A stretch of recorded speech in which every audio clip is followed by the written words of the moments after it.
Today, South African President Ramaphosa is in Washington, D.C. He'll be meeting with President Trump tomorrow. You and the President, as well as other administration officials, have repeatedly and rightly criticized South African policies on issues ranging from human rights to activities that directly undermine American national security.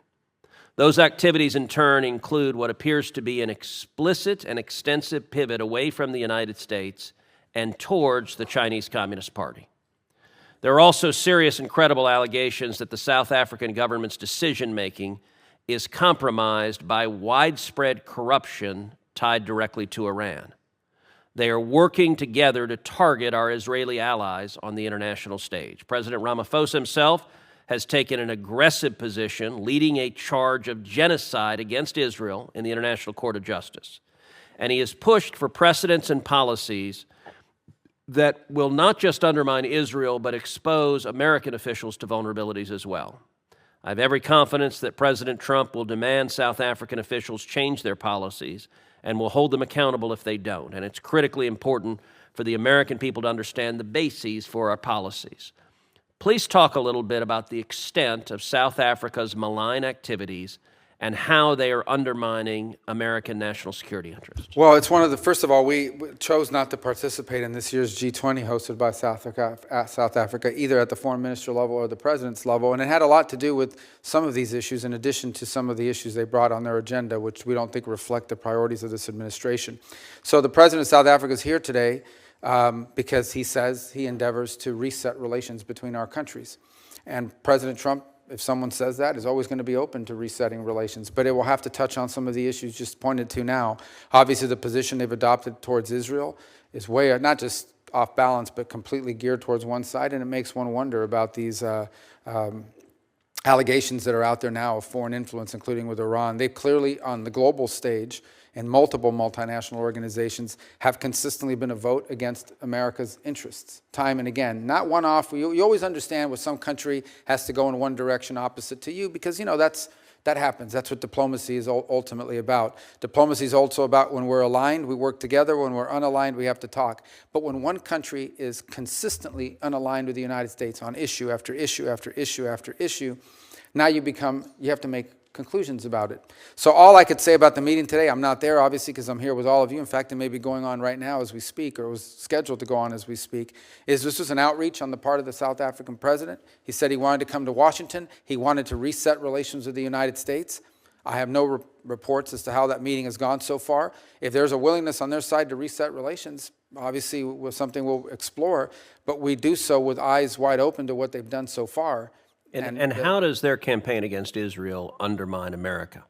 Well, I think, first of all, because it echoes some of the charges that are being made by some of the biggest enemies of Israel that happen to be ours, whether it's Iran, whether it's these radical groups that chant death to America, death to Israel.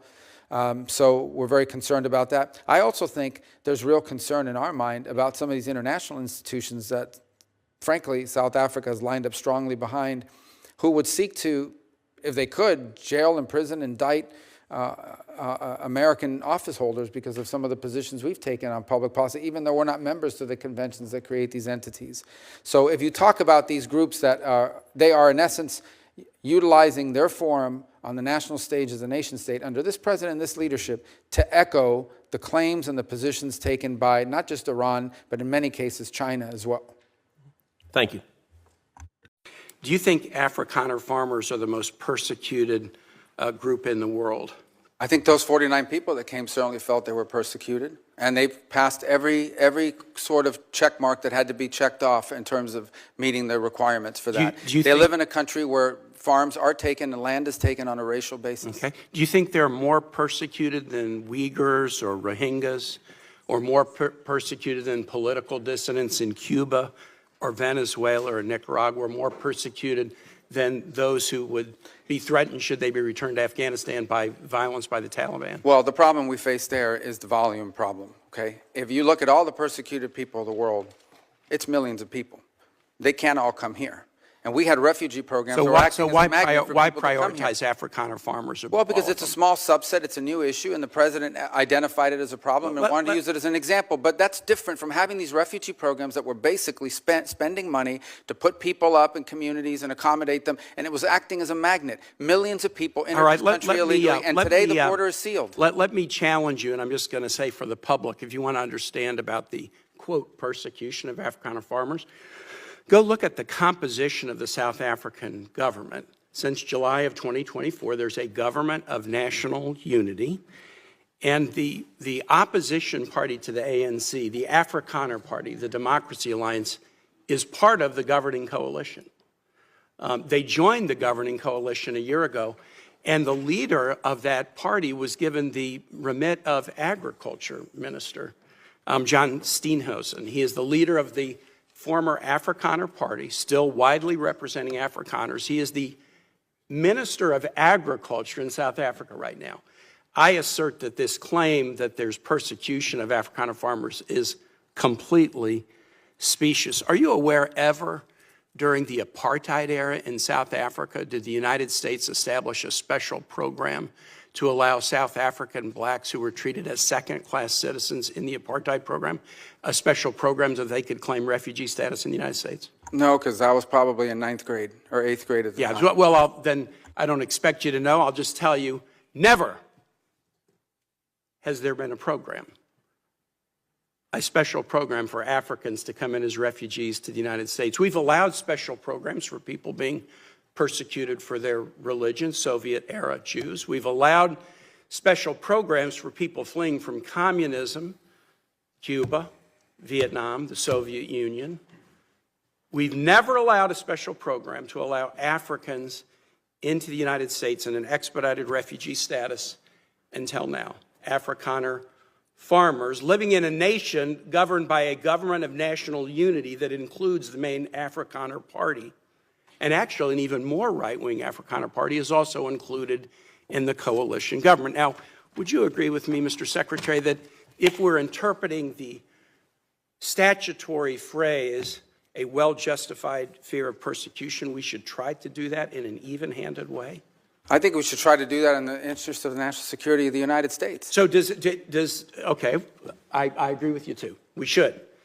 Should we try to do it in an even-handed way? So, for example, should we say, if you're persecuted on the grounds of your religion, we'll let you in if you're a Christian, but not if you're a Muslim? I think that the United States has a right to allow into this country and prioritize allowance of who they want to allow to come in. But I'm going to ask you, what? Yeah. So a well-justified fear of persecution? Yeah, they thought that their farms were being burned down and they would be killed. I think that's a pretty good justification for wanting to come. They're afraid for their lives. And should it be applied in an even-handed way? That's an easy. No, our foreign policy doesn't require even-handedness. It requires prioritizing the interests of the United States. The phrase says you are entitled to entrance as a refugee if you demonstrate a well-justified fear of persecution. No, you're not entitled. So can you have a different standard based upon the color of somebody's skin? Would that be acceptable? Well, I'm not the one arguing that. Apparently you are, because you don't like the fact that they're white, and that's why they're coming. I'm just asking you to say that would be unacceptable. Well, no, I would say that the United States, a very easy thing the United States has a right to pick and choose who they allow into the United States. Even based on the color of somebody's skin.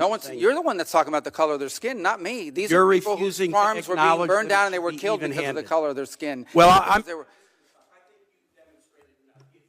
Well, you've demonstrated enough because you think anyone should be allowed into this country for any reason because they met a certain criteria. Who has said that? We are going to prioritize people that come into our country on the basis of what's in the interest of this country. That's a small number of people that are coming. But you said this weekend that but there in other would be more. cases, it's harder to vet. In other cases, it's more difficult. And by the way, the United States admits people every year. 1 million people come to this country every year legally. 1 million and people now a year come to this there country is legally. one group of people that have an easy pass into this country. For the first time, this administration has said Afrikaners get an easy pass and refugee programs for the remainder of the world are shut off. And you can't say to the American public that we should apply this statute in an even-handed way. No, I think it should be applied in a way. No, you shouldn't be shocked. It should be applied in the national interest of the United States. Our immigration policy should be based on the national interest of the United States, period. End of story. If there is a subset of people that are easier to vet, who we have a better understanding of who they are and what they're going to do when they come here, they're going to receive preference, no doubt about it. There are a lot of sad stories around the world, millions and millions of people around the world. It's heartbreaking. We cannot assume millions and millions of people around the world. No country can. So you have to have a process of deciding who do you prioritize, who do you allow in. We do it all the time. We do it in our immigration system now under our current laws. Unfortunately, it's primarily based on family connection and not on what they're going to contribute to the society from a merit standpoint. That should be changed, but that'll require statutory changes. But the bottom line is, this notion that somehow we have to accept anyone who wants to come to the United States is absurd. No country in the world has an immigration policy like that. And no one is arguing that we should. I yield back, Mr. Chair. Thank you very much. What do you guys think? Share thoughts and opinions in the comment section below. Let's have a proper discussion about this without having me impose my opinions and ideas on this matter. Give this video a thumbs up if you liked it, so that the YouTube algorithm can know that this video was so much interesting and share it far wide to more avid viewers just like you. Subscribe and click the notification bell if this is your first time watching these videos, and so that you can be notified as soon as we make a new upload on videos just like this. My name is Louis. Until next time, peace out.